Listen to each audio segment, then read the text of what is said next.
गज? मात्र गज नहीं देवराजेंद्र, एक नवजात गज। प्रभु, ये क्या कह रहे हैं आप? इस गज शिशु का शीश ही माता पार्वती के पुत्र का शीश होगा? ये कैसे संभव है प्रभु? स्मरण कीजिए देवगण, महादेव ने ये तो नहीं कहा था कि हमें मानव शिशु का शीश ले जाना ही अनिवार्य है। महादेव के कथन के अनुसार सर्वप्रथम जो भी नवजात शिशु दक्षिण दिशा की ओर मुख करके लेटा अथवा बैठा हो, उस शिशु का शीश लेकर जाना है हमें। और ये गज शिशु नवजात भी है और इसका मुख दक्षिण दिशा की ओर भी।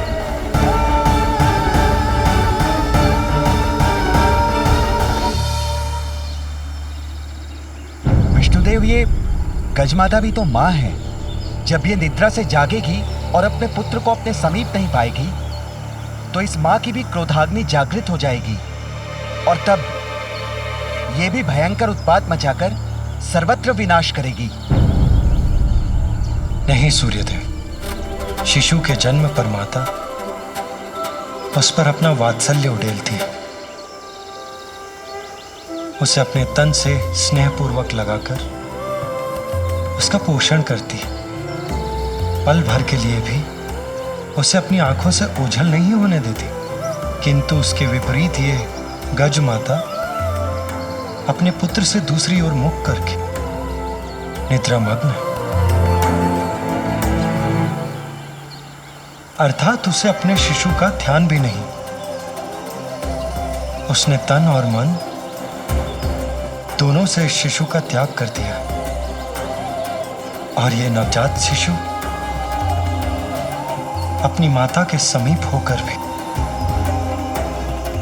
इस संसार में सर्वथा एकाकी है। इसे एक मां की आवश्यकता है।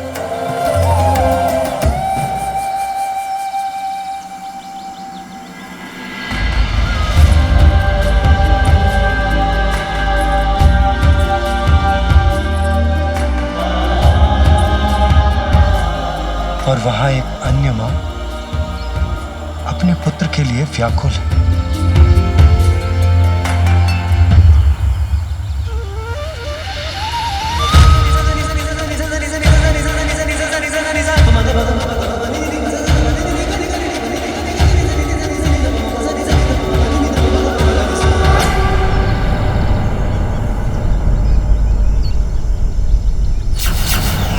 इसके प्राणांत के बाद ये गज शावक मेरे धाम में स्थान पाएगा।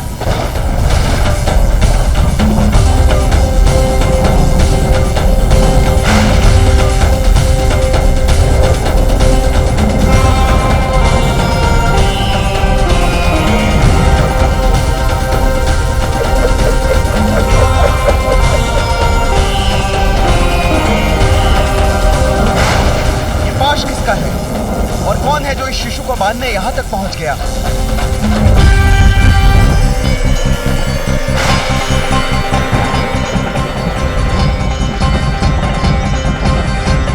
विष्णुदेव, देवराज और सभी देवगणों को मेरा प्रणाम।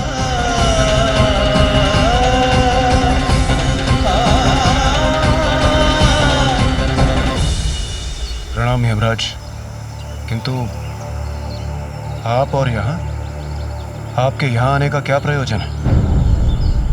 देवराज, मैं यहां अपना कर्तव्य निभाने, इस गज शिशु को मृत्यु प्रदान करने आया हूं।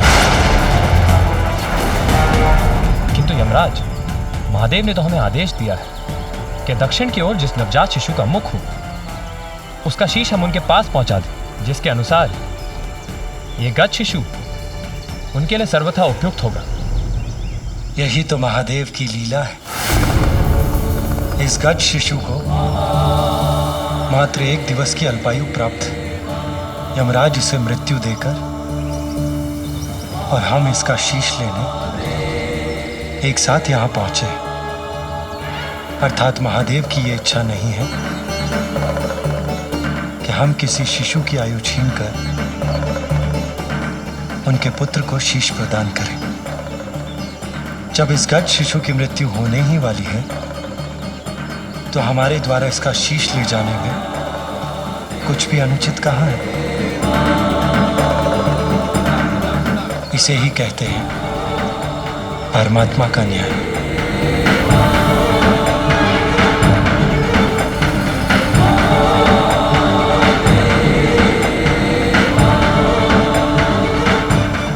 हे श्री हरि, आपके द्वारा इस गज शिशु के शीश को ले जाने के पूर्व मुझे इसके प्राण ले जाने की अनुमति प्रदान करें।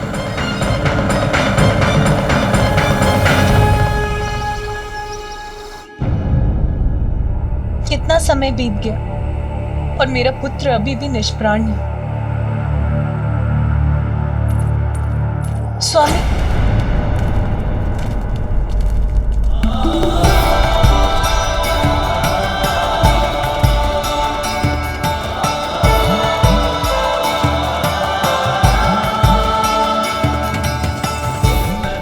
श्री हरि और देवगण लौट रहे हैं, अर्थात उनकी यात्रा सफल हुई। अब पुनः पा सकूंगी मैं अपने पुत्र को।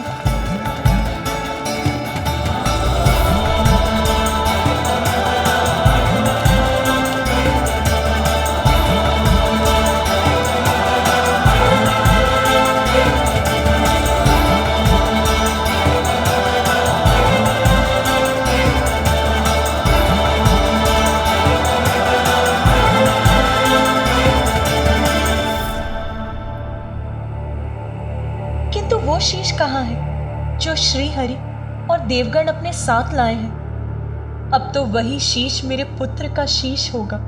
आपके आदेशानुसार हम ले आए एक शीश।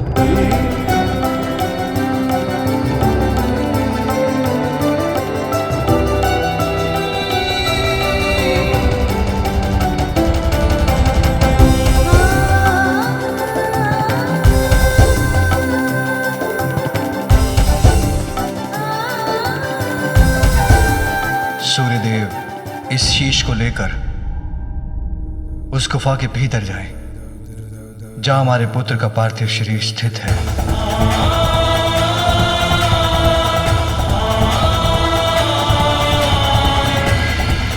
जो आज्ञा प्रभु।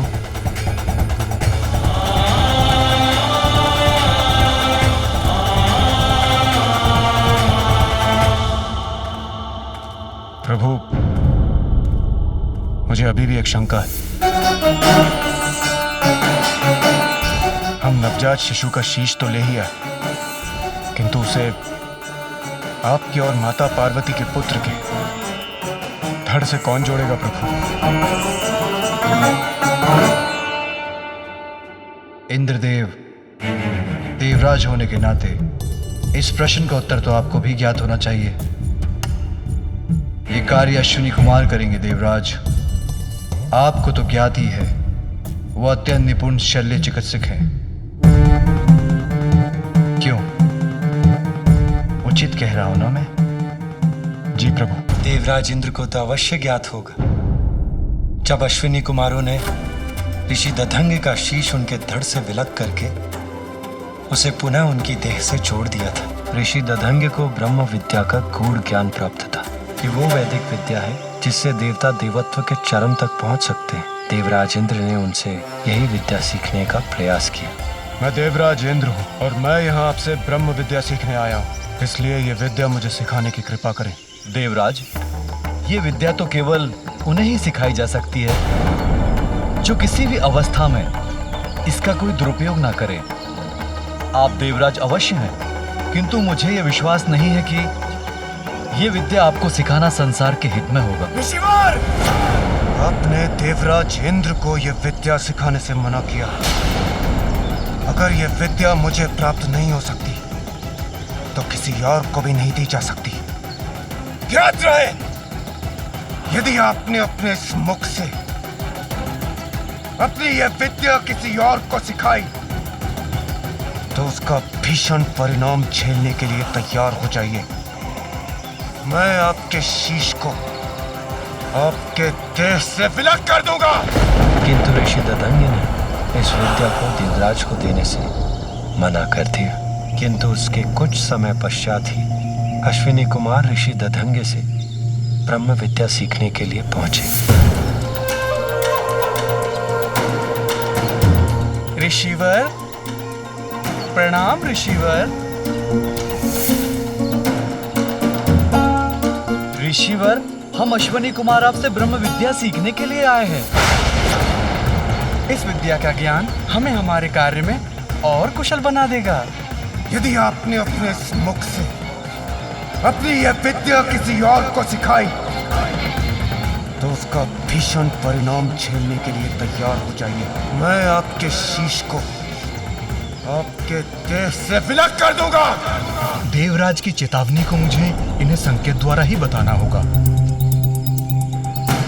आप किसी भी प्रकार की चिंता ना करें।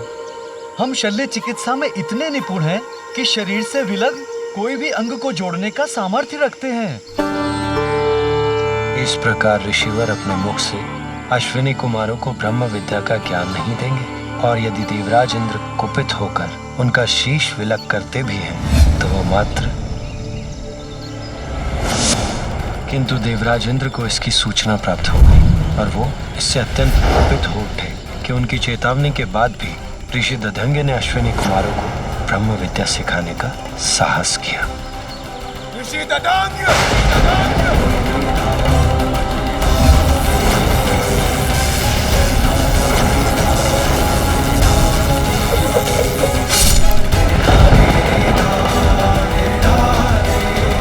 इसके उपरांत दोनों अश्विनी कुमारों ने ऋषि दधंगे के शीश को उनके शरीर पर पुनः स्थापित कर संजीवनी विद्या से उन्हें पुनर्जीवित कर दिया।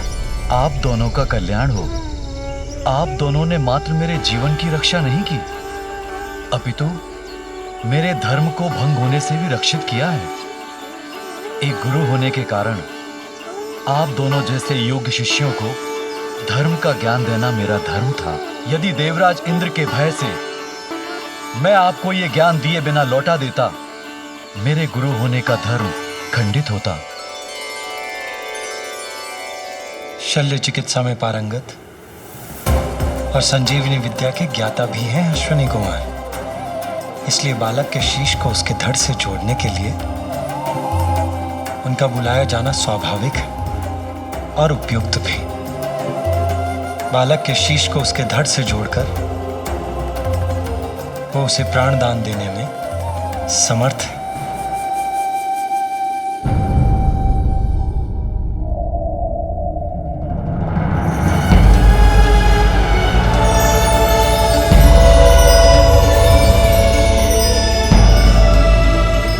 प्रणाम त्रिदेव।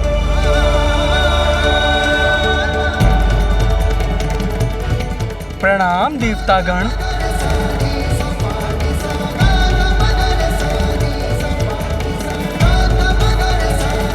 अश्विनी कुमार, मेरे कहने पर विष्णुदेव, इंद्रदेव एवं अन्य देव एक नवजात शिशु का शीश लेकर आए हैं। आप औषधियों के देवता हैं, इसीलिए आप ही मेरे पुत्र के तन से इस शीश को जोड़ने में सक्षम हैं। ये हमारा सौभाग्य होगा महादेव। अब आप अपना कार्य आरंभ करें।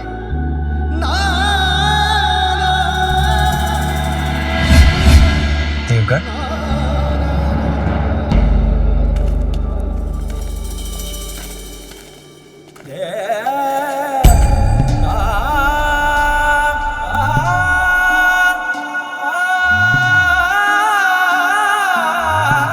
निश्चिंत रहो पार्वती, कुछ ही समय में तुम्हारा पुत्र पुनः तुम्हारे साथ होगा।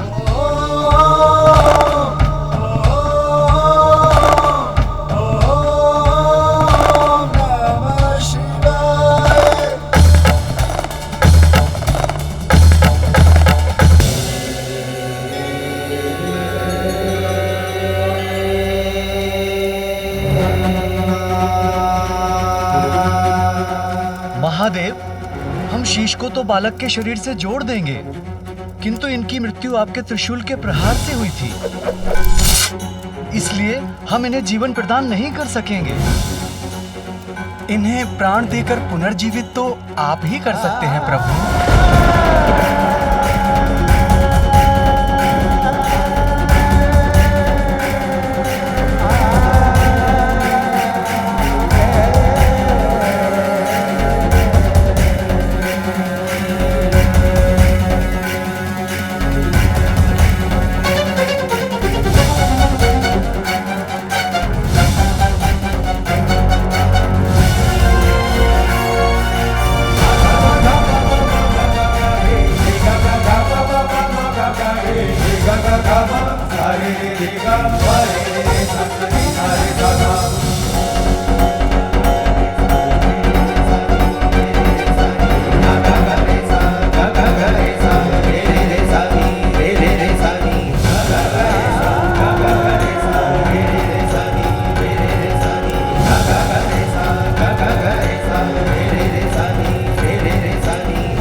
हमने अपना कार्य कर दिया प्रभु। अब मैं बहुत विचलित हो रही हूं। मैं अपनी दिव्य दृष्टि से भीतर देख सकती हूं, किंतु स्वयं देखने पर मैं अत्यंत व्याकुल ना हो जाऊं। देवी सरस्वती, क्या आप मुझे देखकर बता सकती हैं कि वहां क्या हो रहा है?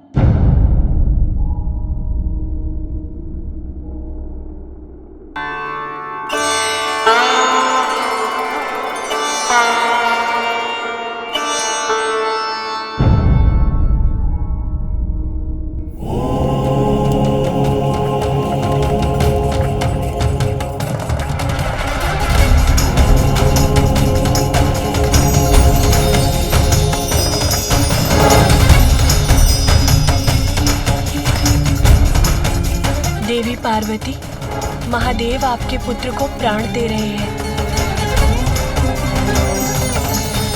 उनके पांव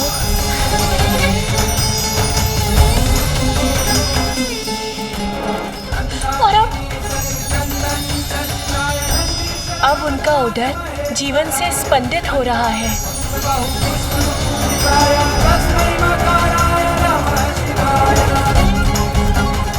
और अब क्या हो रहा है वहां? अब उनके हाथ और उनकी भुजाएं, उसमें भी जीवन का संचार हो रहा है। और बताइए ना, अब क्या हो रहा है वहां? और अब उनकी ग्रीवा क्रियाशील हो रही है।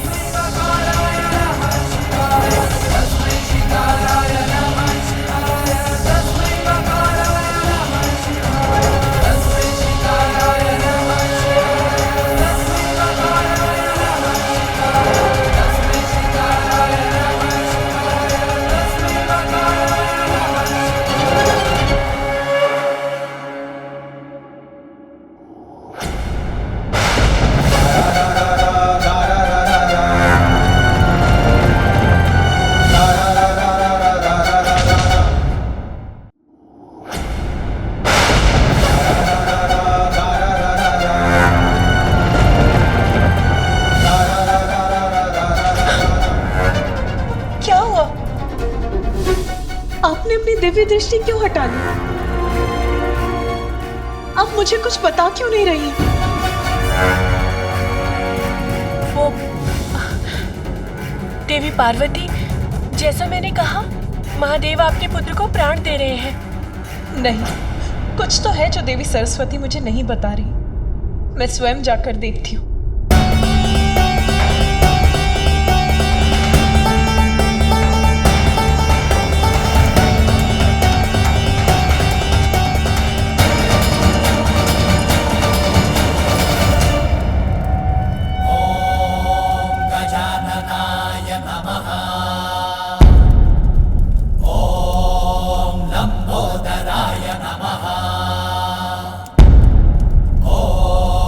Shurva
हमें आज्ञा दीजिए प्रभु।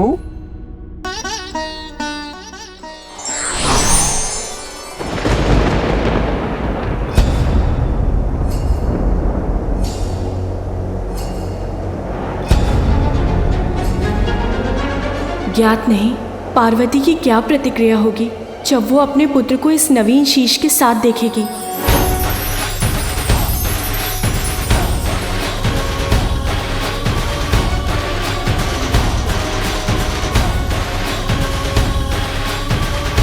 पार्वती नंदन के पुनः जीवन ने अंततः हम देवताओं को माता के कोप से रक्षित कर दिया। मेरे पुत्र को इस बार मैं स्वयं से दूर नहीं जाने दूंगी। स्वामी स्वामी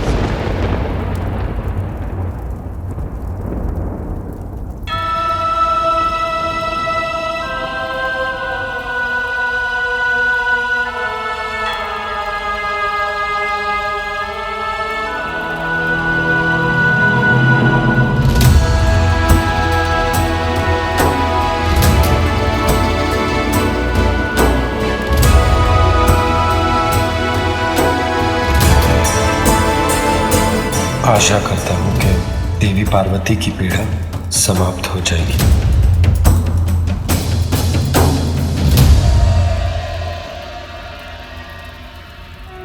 माँ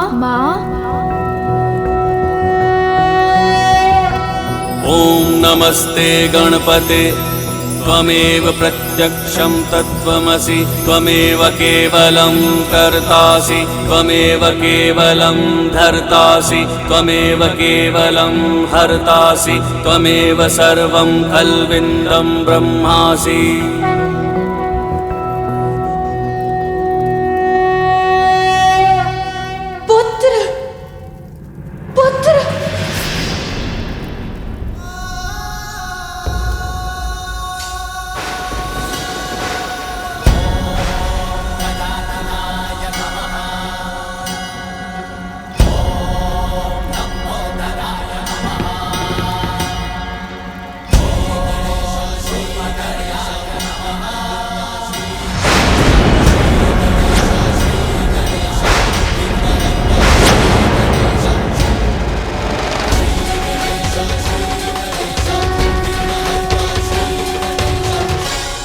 कौन है ये बालक? माँ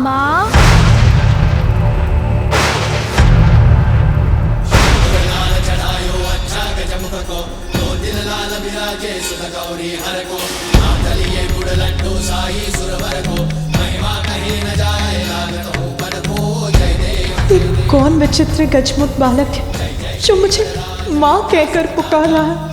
ये तो मेरा पुत्र नहीं।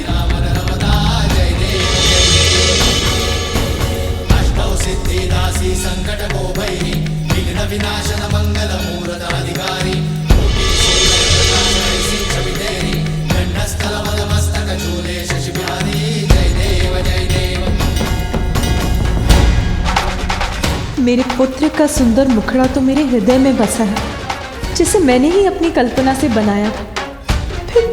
फिर ये बालक कौन है?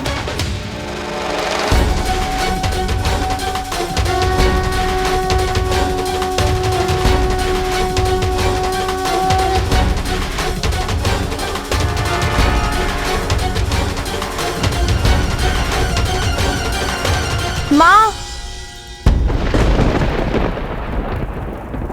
जिसकी आशंका थी वही हुआ। माता अपने पुत्र को इस रूप में स्वीकार नहीं कर पा रही हैं।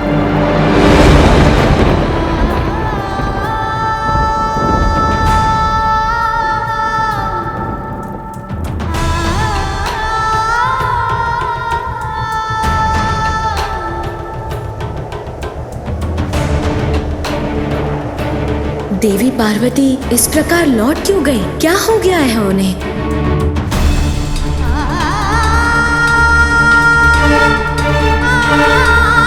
माँ, मैं आपकी सेवा करने, आपको सुख देने आया हूँ।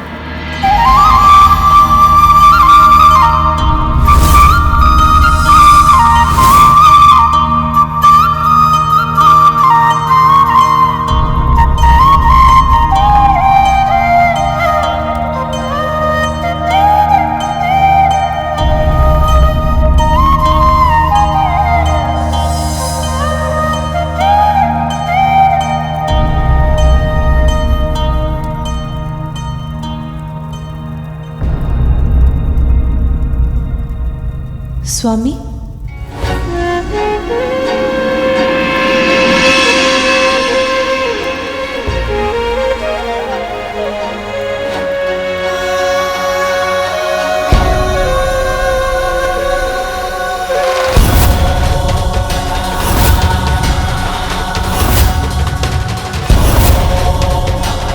गजमुख, पार्वती पुत्र का नवीन शीश तो गजमुख है।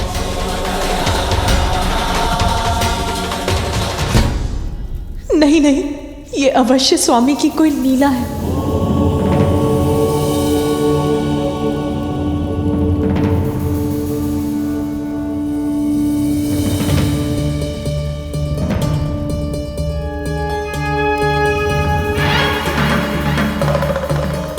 देवी पार्वती अपने पुत्र की पुरानी छवि के मोहवश अपने ही पुत्र को इस नवीन रूप में स्वीकार नहीं कर पा रही है, किंतु अपनी मां के मुंह फेर लेने से इसके कोमल हृदय को आहत होने से बचाना होगा।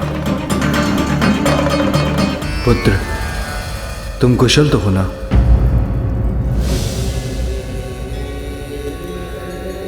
आप?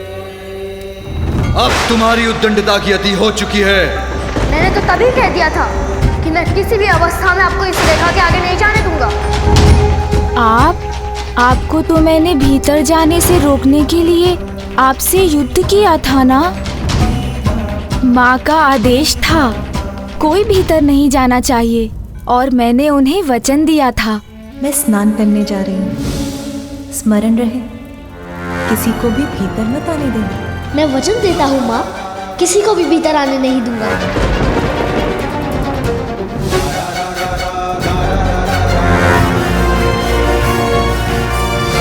मैंने अपना वचन निभाया माँ। मैंने इन सभी को बहुत समझाया, किंतु ये तो अपने हठ पर अड़े थे। मैंने जो रेखा खींची थी उसे पार कर भीतर जाने के इन्होंने अनेकों प्रयास किए,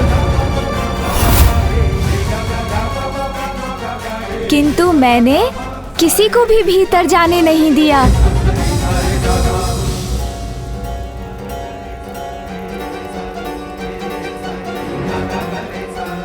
जब आपने मुझे कहा था कोई भीतर नहीं आना चाहिए, तो फिर कैसे जाने देता मैं इन्हें?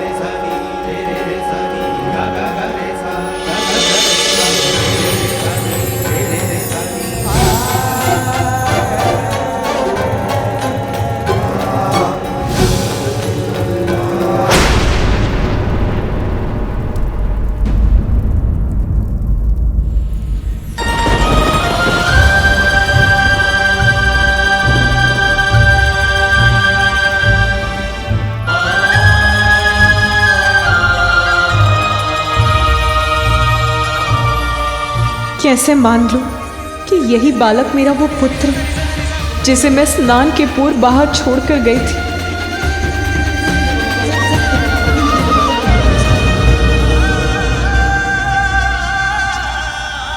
पुत्र, तुम जिनसे युद्ध कर रहे थे वो सभी तुम्हारे अपने ही थे, किंतु अहंकारवश तुम किसी को पहचान ही नहीं सके। मुझे देखकर मेरा उपहास कर रहे थे, किंतु तुम मेरा वास्तविक परिचय नहीं पा सके, नहीं देख सके। इस जगत के रोम रोम में व्याप्त हूं मैं। तुम्हारा पिता हूं, तुम्हारा पिता हूं, तुम्हारा पिता हूं, तुम्हारा पिता हूं, तुम्हारा पिता हूं।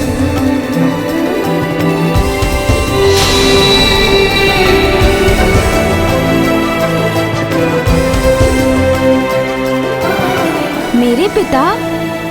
आप हैं मेरे पिता? पिता, संपूर्ण जगत मुझे जगत पिता कहकर पुकारता है, किंतु इस बालक के मुख से पिता पुकारा जाना तो मेरे लिए भी कितना सुखदायी है।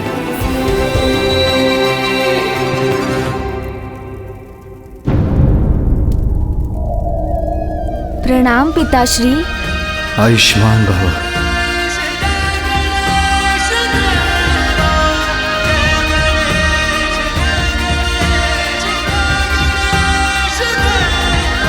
उठो पुत्र,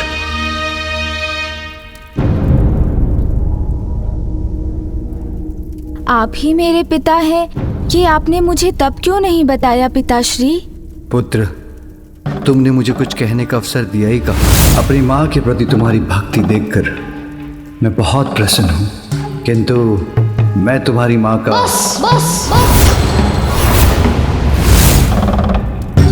तब तो तुमने मुझे अनसुना कर मेरा अपमान किया। मेरा ही नहीं, संसार के रचयिता ब्रह्मदेव और जगत के पालनहार विष्णुदेव का भी अपमान किया। हमसे व्यर्थ संघर्ष मत करो। मुझे जो करना है वो मैं करके ही रहूंगा। चले जाइए यहाँ से। संसार के सभी क्रियाकलापों के संरक्षक, धर्म कर्म में सहायक सभी देवताओं का अपमान कर उन पर भी आक्रमण किया तुमने। इंद्रदेव, वायुदेव, अग्निदेव, कुबेर, वरुण देव, सूर्यदेव, यमराज, नागराज, वासुकी, इन सभी पर अपनी माता से प्राप्त शक्ति का दुरुपयोग किया तुमने।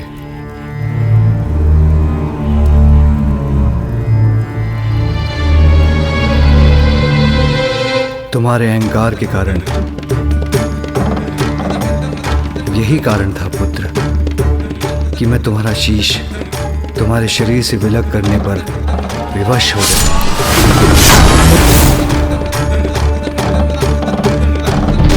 और अब तुम्हें एक नवीन शीश प्राप्त हुआ है। नवीन शीश?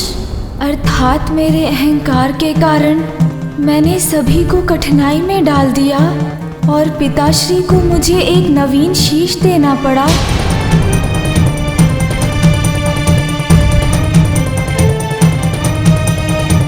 पिताश्री, मुझसे बहुत बड़ी भूल हुई। मुझे ऐसी उद्दंडता नहीं करनी चाहिए थी। उसके लिए मैं आप सभी से क्षमा मांगता हूँ। और पिताश्री, अहंकारवश आपका अपमान करने के लिए आपसे भी क्षमा याचना करता हूँ।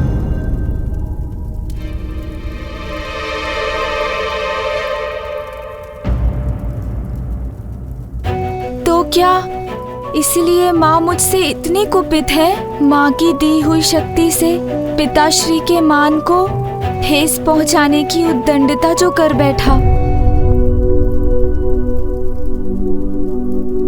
किंतु माँ देखिए ना, अब तो मैं उद्दंड भी नहीं रहा। अपना अहंकार भी त्याग दिया मैंने और जो भूल मैंने की उसके लिए सभी से क्षमा याचना भी कर ली। अब आप भी मुझे क्षमा।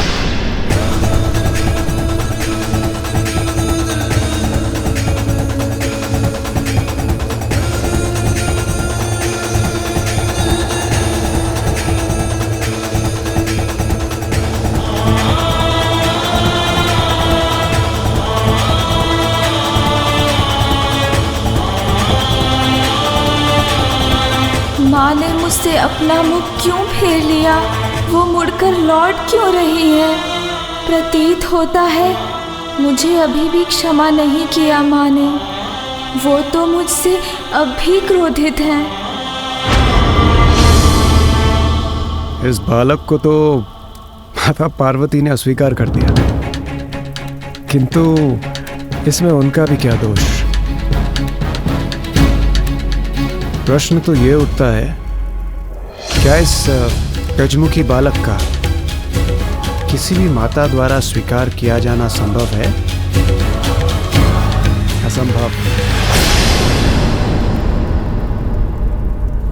अभी उनके पास जाकर उन्हें मनाऊंगा तो माँ अवश्य मान जाएंगी। बहुत स्नेह करती है मुझसे, तो अधिक समय तक क्रोधित नहीं रह सकेंगी वो। तुम अपनी माँ के पास जाना चाहते हो ना पुत्र? जी पिताश्री। अवश्य जाना, किंतु उसके पूर्व एक बार अपने नवीन शीश के दर्शन तो कर लो।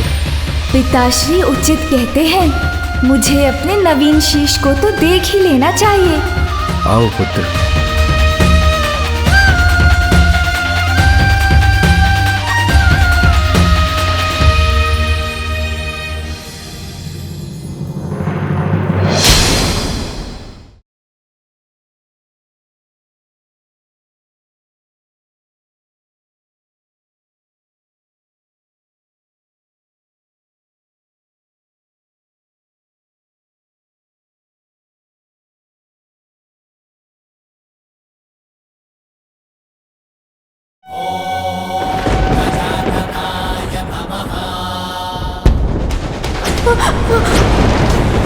ये क्या हो गया?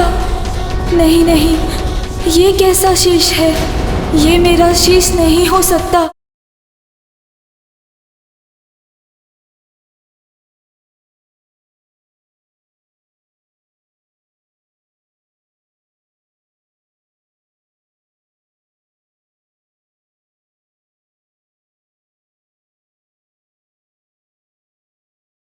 विघ्नहर्ता श्री गणेश, श्री गणेश, श्री गणेश।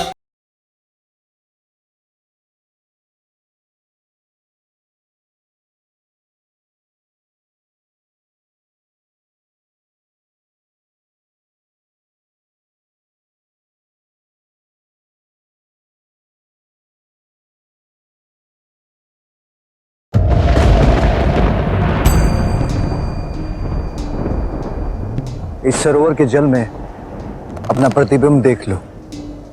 आगे बढ़ो।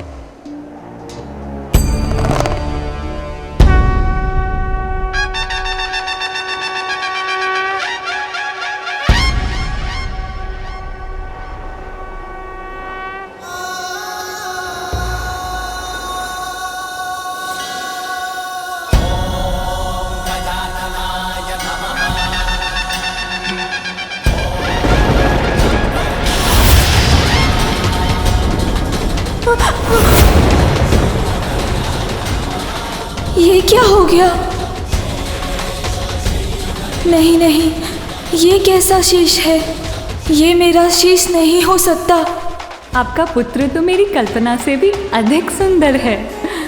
कितनी मनमोहक मुस्कान है, जैसे चारों दिशाओं को प्रकाशित कर रही हो। मेरे पास आओ, मैं तुम्हें संसार का सबसे सुंदर बालक बना दूंगी। मेरे पास आओ, मैं तुम्हें सृष्टि का समस्त ज्ञान दूंगी। ऐसा शीश कैसे हो सकता है मेरा?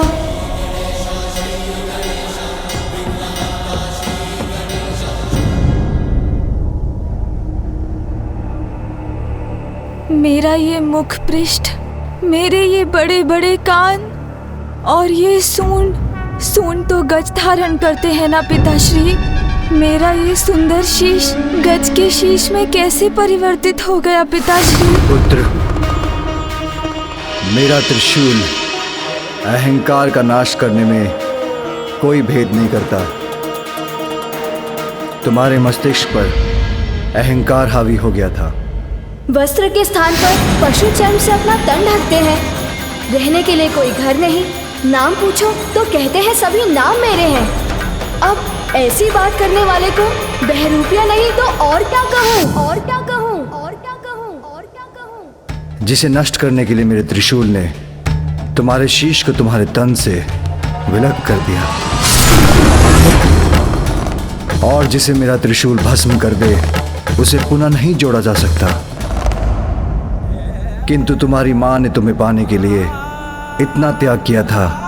इतनी कठोर तपस्या के बाद विष्णुदेव से वरदान प्राप्त कर तुम्हें जीवन दिया था।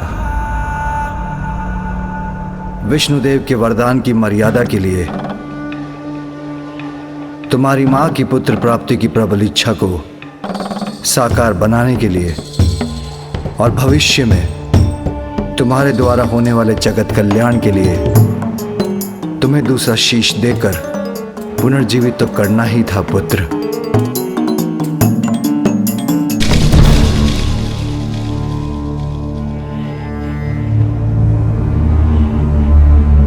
किंतु उसके लिए हमें गज शिशु का ही शीश प्राप्त हुआ। अपनी माँ के लिए तो मैं संसार का सबसे सुंदर बालक हूँ। ओह, समझ आया। मेरे इस नवीन रूप के कारण ही मुझसे दूर हो रही है माता। पिताश्री, माँ को तो मेरा वो पिछला रूप ही प्रिय है। अब मैं उनका सुंदर पुत्र नहीं रहा, इसीलिए वो मुझसे बात किए बिना, मेरा अभिवादन भी स्वीकार किए बिना, मुझे देखे बिना, कुछ कहे बिना ही लौट गई। नहीं पुत्र, माता के हृदय में संतान के प्रति आघात स्नेह रहता है पुत्र। तुम्हारी माता भी अपने पुत्र से अपार प्रेम करती है।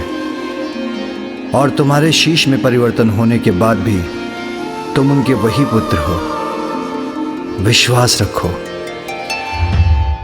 के साथ वो तुमसे पूर्व की अपेक्षा कहीं अधिक स्नेह करेंगी। वो तुम पर अपना संपूर्ण वात्सल्य उड़ेलेगी। अनंत काल तक तुम्हारा ये नवीन मुखी सदा के लिए उनके हृदय में वास करने वाला है पुत्र। और तुम भी अपने शीश के विषय में विचार करोगे तो तुम्हें ज्ञात हो जाएगा कि ये हर प्रकार से तुम्हारे पूर्व के शीश से कहीं उत्तम है।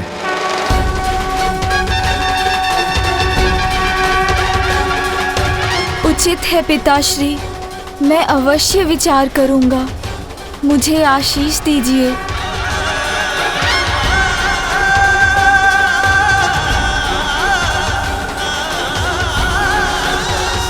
प्रणाम पिताश्री। आयुष्मान भव। पिताश्री, यदि आपकी अनुमति हो तो मैं अब जाकर माँ से मिल लूं? अवश्य। जीवन समर्पित है तुझको माता, सांस सांस अर्पित है। अब मुझे अपनी माता को मनाना ही होगा।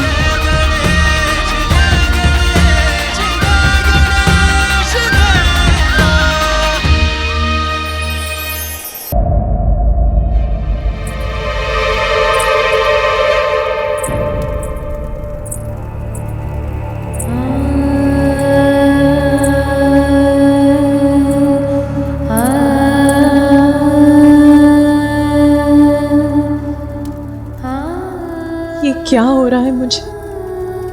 ये बालक मेरा ही तो पुत्र है, तो इसे स्वीकार क्यों नहीं कर पा रही हूं मैं?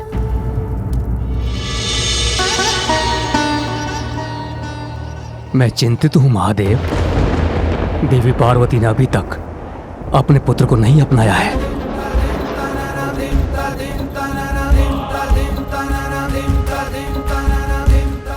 अतीत की छाया जब तक किसी के मन मस्तिष्क पर छाई रहती है उसे कष्ट ही देती है, जिसका एकमात्र समाधान व्यक्ति का शीघ्र अतिशीघ्र उस अतीत से उबरकर वर्तमान को स्वीकार करना। अपने अतीत के प्रति देवी पार्वती का मोह भी अवश्य टूटेगा।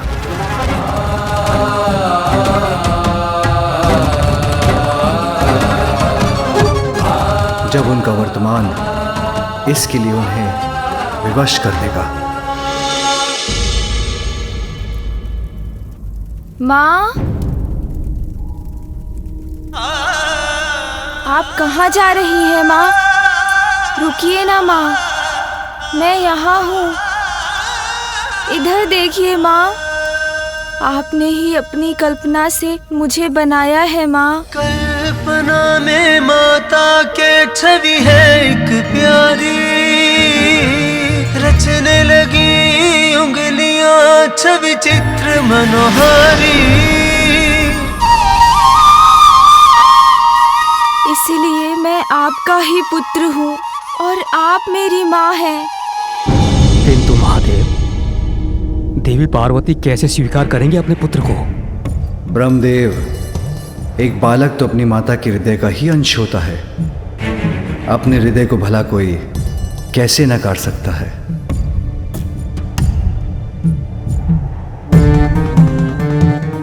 अभी अतीत के प्रभाव से भ्रमित हैं देवी पार्वती, किंतु एक बार ये भ्रम के मेघ छटेंगे तो उन्हें वर्तमान स्पष्ट रूप से दिखाई देगा। वो अपने पुत्र को इस रूप में पूर्व से कहीं अधिक स्नेह देंगी।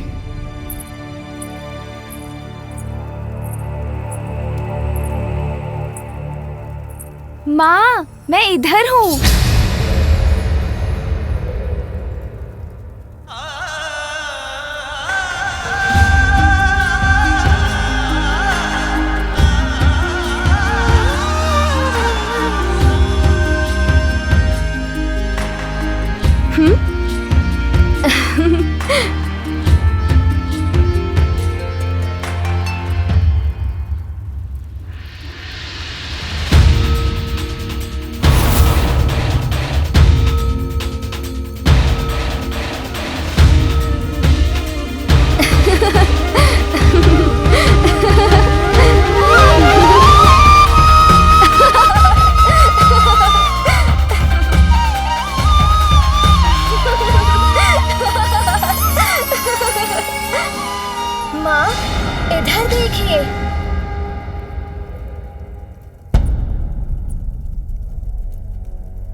माँ, मैं तुम्हें नहीं पहचानती।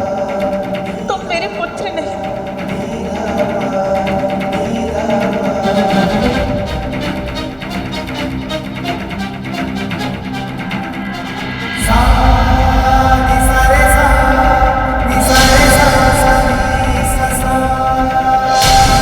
माँ मुझसे दूर क्यों जा रही है?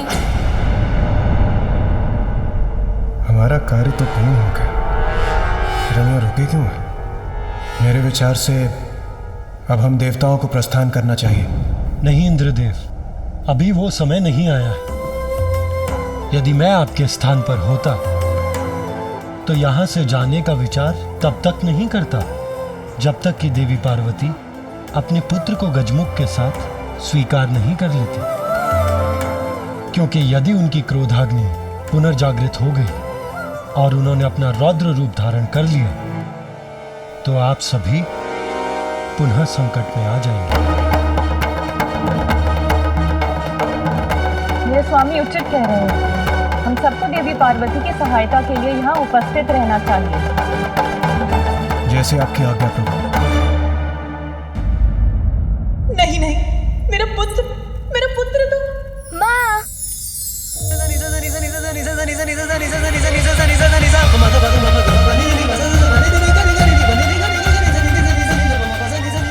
आइए ना, आइए ना माँ, शीघ्र आइए ना माँ। मैं ही हूँ, आपका पुत्र। माँ, कहाँ जा रही है माँ? रुकिए ना माँ, मैं यहाँ हूँ। इधर देखिए माँ।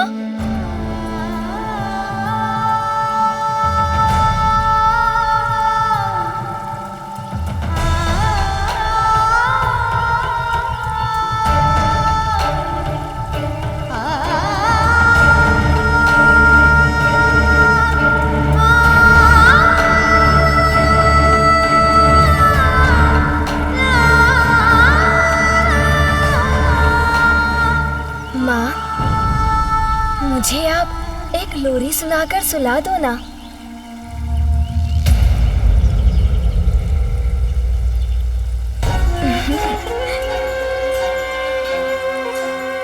माँ, मुझे स्मरण है, आपने मुझे लोरी सुनाकर सुलाया था। आज भी मुझे लोरी सुनाकर अपनी गोद में सुला दीजिए ना माँ।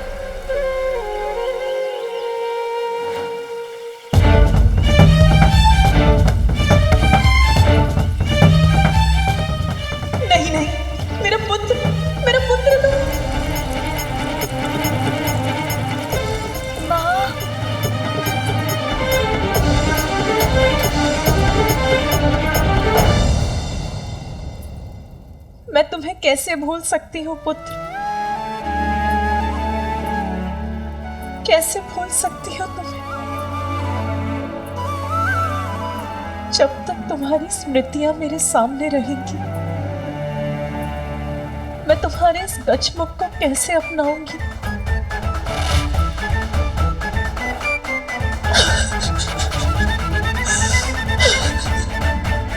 मेरे अनुसार नेत्र पिता के हैं, किंतु इनकी सौम्य और मन भावन मुस्कान आपकी है देवी पार्वती। कितनी मनमोहक मुस्कान है, जैसे चारों दिशाओं को प्रकाशित कर रही हो। आओ पुत्र, यहाँ आओ, मैं तुम्हारा जीवन धन धान्य से संपन्न कर दूंगी। इतनी प्रशंसा मत कीजिए इनकी। इतनी प्रशंसा से कहीं किसी की कुदृष्टि ना लग जाए। पुत्र,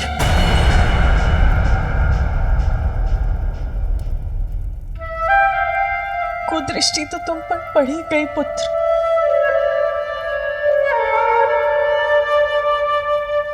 माँ,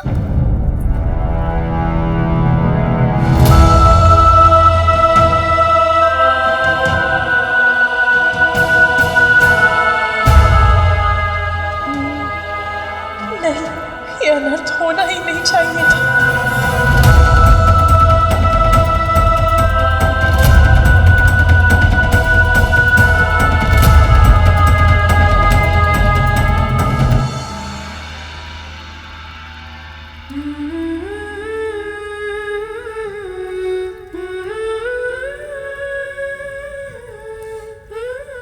मैं मन से प्रयास कर भी रही हूँ,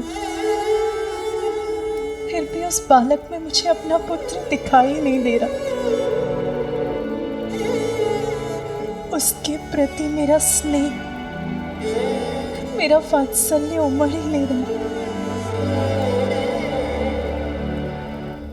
मेरे पुत्र के साथ मेरी स्मृतियां रह रह कर उमड़ आती हैं। उसका स्मरण कराकर मेरे हृदय को दुखी करते हैं। जहां देखती हूं उसी का मुख दिखाई देता है।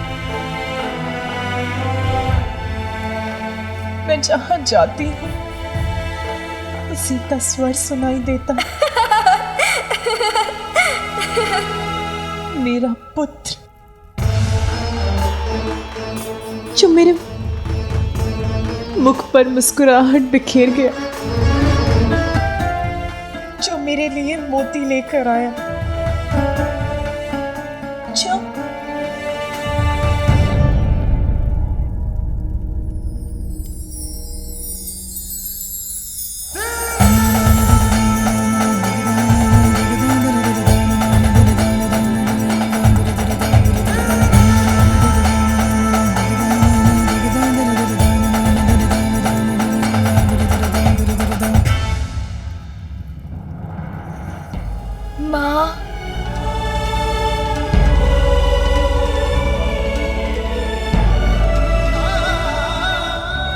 मेरा पुत्र जो मेरे लिए ये बेर तोड़कर लाया था, अब कौन हंसाएगा मुझे? माँ, कौन पेड़ तोड़कर लाएगा मेरे लिए? किंतु माँ, मैं तो आपका वही पुत्र हूँ, फिर आप दुखी क्यों हो रही हैं माँ? मैं तो अभी भी आपके मुख पर मुस्कुराहट ला सकता हूँ। मैं वो सब कर सकता हूँ माँ जो मैंने पूर्व में किया था। मैं अभी माँ के लिए पुनः बेर ले आता हूँ और उन्हें प्रसन्न करता हूँ।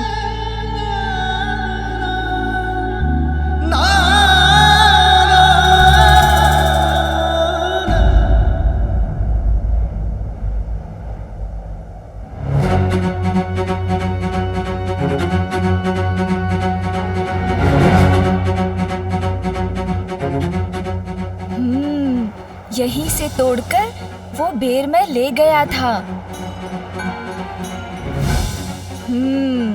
ये बेर तो मैं तोड़कर ही रहूंगा।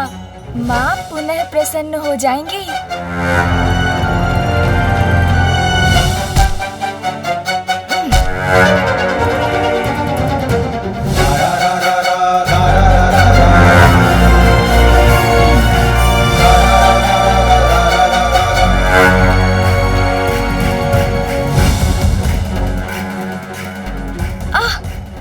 नवीन कान जी, आप ऐसे तीव्रता से फड़फड़ाएंगे तो मेरा ध्यान भटक जाएगा।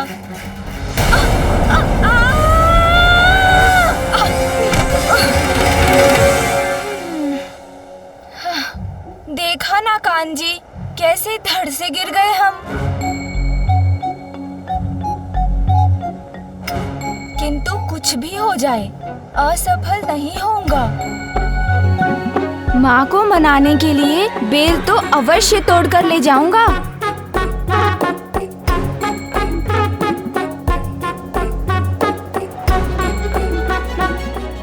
कान जी, अभी हमारा एक दूसरे से उचित परिचय तो नहीं हुआ है, फिर भी हम तो एक ही हैं, तो मेरी सहायता कीजिए।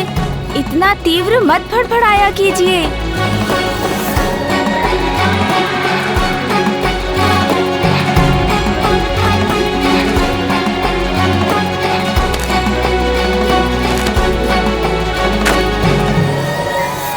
पार्वती का दुख कैसे बांटूं, कुछ समझ में ही नहीं आ रहा है। जो दुख का पहाड़ पार्वती पर टूटा है, उसे संभालने के लिए हमें तभी उसके साथ रहना चाहिए था। सच कह रही हूँ विजया।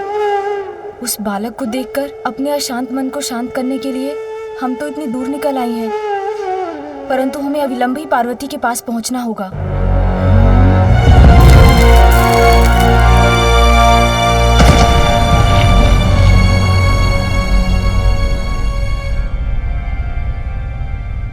ये कंकड़ ये कंकड़ कहाँ से गिर रहे हैं?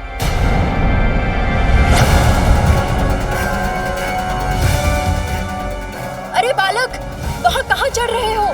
क्या करने का प्रयास कर रहे हो तुम? अरे बालक, नीचे आओ, चोट लग जाएगी। मुझे लगता है हमें अतिशीघ्र पार्वती के पास पहुंचकर ये बताना चाहिए। ये बालक, चलो।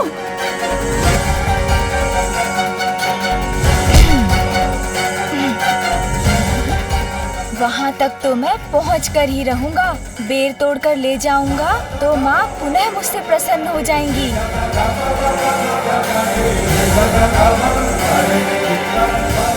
अरे सोन जी, अभी कान जी को समझाया था, तब आपने सुना नहीं। आप सभी नवीन अंगों को एक एक करके समझाना पड़ेगा मुझे। इतना महत्वपूर्ण कार्य है, उसमें मुझे रोकिए मत, सहायता कीजिए मेरी।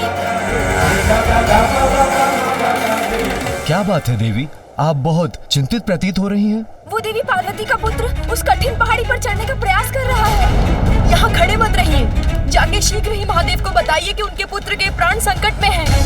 जाइए, चलो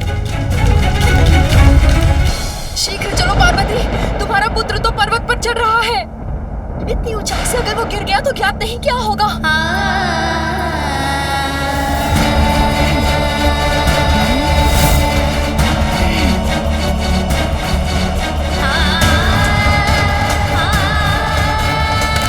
बस अब तो मैं वहां पहुंचने ही वाला हूँ।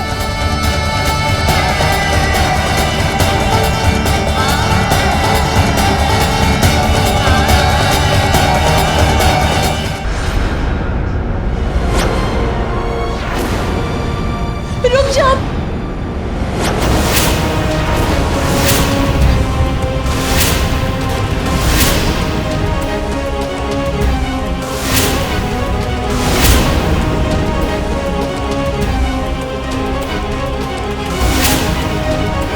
तुम वहां ऊपर क्या कर रहे हो? नीचे उतरो। गिर गए तो? कहीं पैर फिसल गया तो? पुत्र!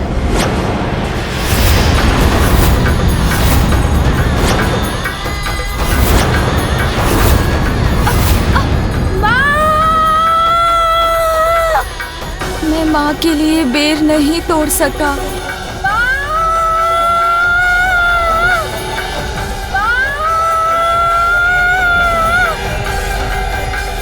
पार्वती,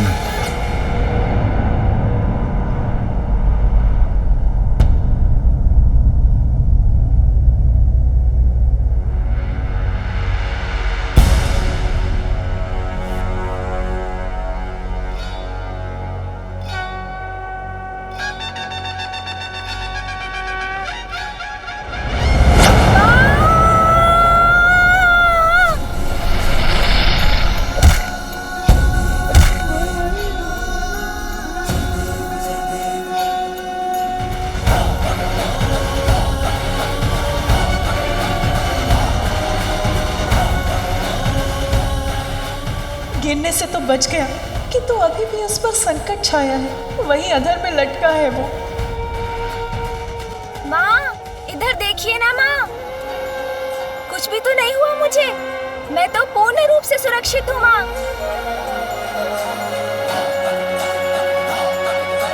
तनिक भी चिंता मत कीजिए, मुझे कुछ नहीं होगा।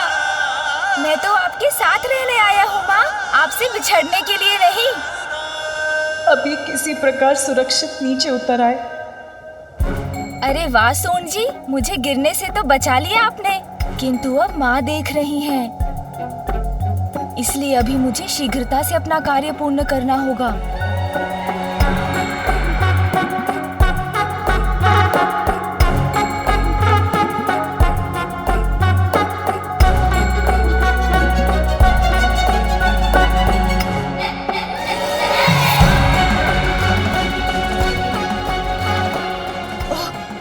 संतुलन बिगड़ा तो संकट में पड़ जाऊंगा। यहाँ तो एकाग्र होकर संतुलन बनाकर चलना होगा।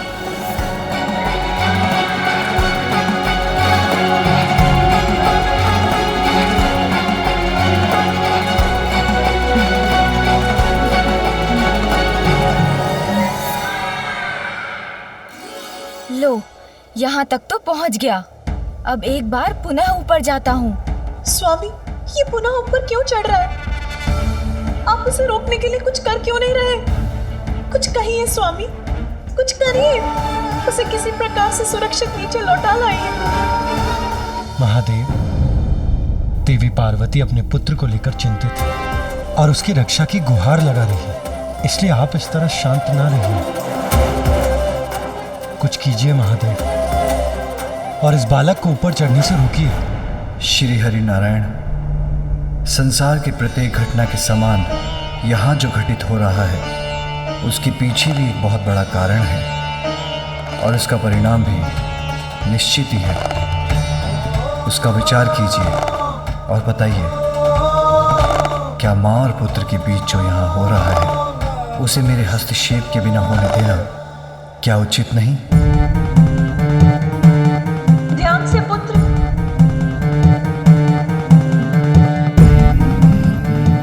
उचित है महादेव, उचित है। माता को अतीत के मोह से बाहर निकालकर वर्तमान का सामना कराने के लिए यदि कोई समर्थ है तो वो है ये बालक। इसलिए आप जो कर रहे हैं वो उपयुक्त है।